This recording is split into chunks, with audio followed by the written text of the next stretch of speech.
Tasty এই ঘুগনিটা তৈরি করার জন্য প্রথমে একটু ভাজা মশলা করে নেব। এর জন্য এলাচ, শুকনো লঙ্কা, দারচিনি, লবঙ্গ দিয়ে একটু নেড়ে চেড়ে নিয়ে দিচ্ছি গোটা ধনে আর গোটা জিরে আর দুটো তেজপাতা দিয়ে মশলাটা ভেজে নেওয়ার পর গুঁড়ো করে নেব।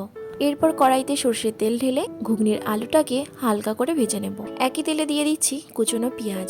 পেঁয়াজটা হালকা ভেজে নেওয়ার পর দিয়ে দিচ্ছি টমেটো কুচি। টমেটো কুচিটা হালকা গলতে শুরু করলে তাতে দিয়ে দিচ্ছি লবণ, হলুদ, লঙ্কার গুঁড়ো, জিরে বাটা, ধনে বাটা, আদা বাটা, রসুন বাটা, একটু জল দিয়ে মশলাটাকে খুব ভালো করে কষিয়ে নেব। মশলাটা কষানো হয়ে গেলে ভেজে রাখা আলুটা দিয়ে একটু নেড়েচেড়ে নিয়ে দিয়ে দিচ্ছি ছোট ছোট করে কেটে নেওয়া নারকেল। এরপর আবারও নেড়েচেড়ে নিয়ে আগে থেকে সেদ্ধ করা মটরগুলো দিয়ে একটু নেড়েচেড়ে নিয়ে দিয়ে দেবো পরিমাণ মতো জল। ঝোলটা ফুটতে শুরু করলে ভেজে রাখা মশলার গুঁড়োটা দিয়ে আরও কিছুক্ষণ রান্না করে নামিয়ে নেব। আজকেও আমি শুধু ঘুগনিই বানাইনি, সঙ্গে লুচিও বানিয়েছিলাম আর রাতের খাবার হিসেবে গরম গরম লুচি আর ঘুগনি সার্ভ করেছিলাম।